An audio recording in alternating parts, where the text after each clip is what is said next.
नमस्ते, अस्सलाम वालेकुम। आपके बीच आकर मुझे बहुत खुशी हुई।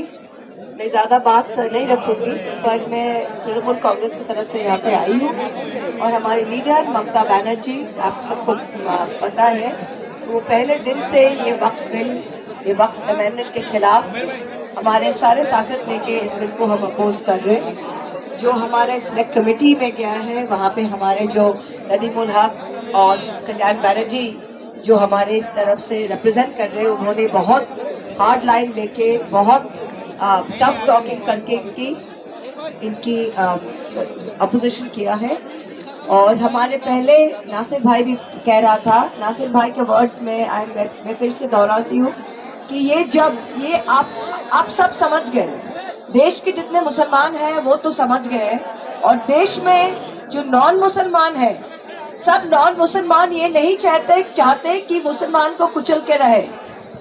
नॉन मुसलमान के ज्यादातर लोग ये चाहते हैं कि हम एक हार्मोनियस सेक्युलर देश में रहें, और उन लोग में भी ये अभी जो सेंस है वो आ गया है कि ये बिल सिर्फ मुस्लिम्स को डिसएनफ्रेंचाइज करने के लिए है। जो वक्फ प्रॉपर्टीज है, ये मुस्लिम्स को उनके कम्युनिटीज के थ्रू में, उनके प्रेयर्स के, उनके मस्जिद्स, उनके एरियाज, उनके halls, Muslims have given for the community, and this is something, this is sacred in law and has to be protected.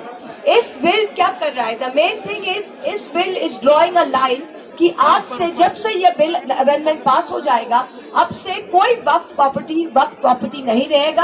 Her Waqf property को नई तरह से फिर जाके कोई भी डीएम, कोई भी डीसी उसको कुछ बना सकता है। तो ये जमीन, मुसलमानों का जमीन हड़पने का एक प्लॉय के अलावा और कुछ नहीं है। ये साफ सुथरा कहना चाहिए, ये साफ चदरा बोलना चाहिए। और एक चीज जो है, इन लोग कह रहे हैं कि वक्फ बोर्ड में वो नॉन मुस्लिम्स ले रहे हैं। हम आपको पूछते हैं, हम सेक्युलर कंट्री के हैं, सेक्युलरिज्म में विश्वास करते हैं, पर इस देश में आप जाइए ना, राम जन्मभूमि बोर्ड में बोलिएगा 2 मुसलमान डालेंगे, डाल सकते हैं। आज हमारा जो हिंदू का, बंगाल में जो हमारा कालीघाट का हिंदू का बोर्ड है, हम डालेंगे मुसलमान उसमें? नहीं डालेंगे। शिरोमणि गुरुद्वारा प्रबंधक कमेटी, SPGC, वहाँ पे आप बोलिएगा मुसलमान डालने, मुसलमान डाल सकते हैं, आप मानेगा? तो फिर इसमें, इस वक्फ बोर्ड में क्यों नॉन मुस्लिम्स जाएगा? I don't understand this. Her point में मुसलमान, जो हमारे देश के 200 करोड़ से भी ज्यादा आबादी है, इंडोनेशिया से सबसे ज्यादा मुसलमान इंडोनेशिया के बाद भारत में है, और बातों में ये मुस्लिम्स को डिसएनफ्रेंचाइज करना, मुस्लिम्स को ये फीलिंग देना कि ये आपका देश नहीं है, पाकिस्तान चले जाओ, बांग्लादेश चले जाओ। क्यों पाकिस्तान जाएंगे भाई? क्यों बांग्लादेश जाएंगे? 5 बार मिट्टी में, यहाँ पे इस मिट्टी में हम रहेंगे, कहीं नहीं जाएंगे। उनको जाना है वो जाए, हम कहीं नहीं जाएंगे। और वो चाहते ही है कि मुस्लिम्स को इतना डिसएनफ्रेंचाइज करे, इतना एक घर करे, इतना गेटोआइज करे कि एक इलाके में सब मुस्लिम्स है, कहीं मुस्लिम्स को घर के टेनेंसी ना मिले, एक इलाके में, एक बिल्डिंग में मुस्लिम को घर के इलाके ये नहीं मिले, मुस्लिम को जॉब नहीं मिले। जिस प्रोफेशन में मुस्लिम्स काम करते थे, धीरे उस प्रोफेशन में उन लोग ने हस्तक्षेप लेकर लिया है। अभी आप देखिए, ड्यूरिंग होली, आप देखे थे, होली में कह रहा है कि कोई मुस्लिम घर के बाहर मत जाएगा। तो यूपी के वर्दी पहना हुआ पुलिस ऑफिसर कोई कह सकता है कि कोई मुसलमान बाहर नहीं जा सकता है होली के दिन? हाँ, आप कोई पूजा के दिन, आप कोई ईद के दिन किसी हिंदू को बोल सकता है कि आप बाहर मत जाइए? हो सकता है क्या? तो ये जो रेटरिक है, ये डिवाइड एंड रूल, ये बीजेपी समझ गया है कि जितना डिवाइड एंड रूल करो,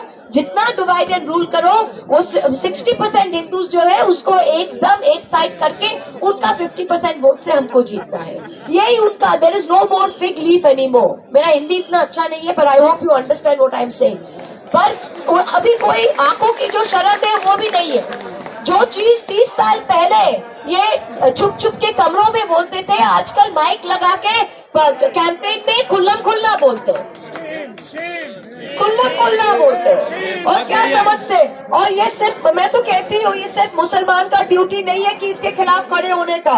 हर right thinking person in this country has to stand up. Every right thinking country is to stand up. ये जर्मनी में ऐसे ही शुरू हुआ था। जब रोमनीज के लिए आए थे तो बोले मैं रोमनी नहीं हूँ, मैं चुप हूँ। जब पोल्स के लिए आए थे तो मैं पोलिश नहीं हूँ, मैं चुप हूँ। जब चेक के लिए आए थे तो मैं चेक हूँ, तो मैं चुप हूँ। कल आपके लिए आएंगे, कल मेरे लिए आएंगे, फिर क्या होगा? फिर क्या होगा? ये तो लोगों को समझना चाहिए ना। This bill is an extremely dangerous bill. ये bill in its present form ये बुलडोज करके ला तो सकते हैं, पर लाने के बाद जब ये पार्लियामेंट में आएगा, हम सब सारे पार्टीज इसका बहुत सख्त विरोध करेंगे। And we will never allow the implementation of this. We will never allow the disenfranchisement of this. हम लोग क्या देखते नहीं है? हर इलेक्शन में, बाई इलेक्शन में रामपुर कैसे जीत गए भाई? कैसे जीत गए रामपुर? मुसलमानों के घर से बाहर नहीं आने दिया वोट में। सांबल में क्या करते हैं? ये करो वो करो, वोट नहीं करने देते। हमारे जैसे अभी डबल एपिक कार्ड मिल रहा है। कहाँ पे मिल रहा है डबल एपिक कार्ड? मुर्शिदाबाद में, दिनाजपुर में। नाम किसका मिल रहा है? मोहम्मद खान। नाम किसका मिलता है? मुर्तजा आलम। तो मतलब क्या इनको ही डिसएनफ्रेंचाइज करना है? ये सारे बूथ्स को वो नोट करके डिसएनफ्रेंचाइज कर रहा है। This is a very very big Machiavellian programme. और ये हर लेवल पे, ये सिर्फ एक ममता दीदी या एक अखिलेश के का संभव नहीं होगा। ये हम सब जब जमीन पे जाके we fight it at every level, that is the when we will understand this. Peaceful means, secular means, we are proud to be host to the, India is proud to be host to the second largest Muslim population in the world after Indonesia. It is our sacred duty and our duty of our constitution to protect the rights and privileges. हम हैं आपके साथ, we are all there with you. ये जो bill है, ये जब भी आएगा, ये हम we will try our utmost not to let this pass. Thank you very much. ज़्यादा बोल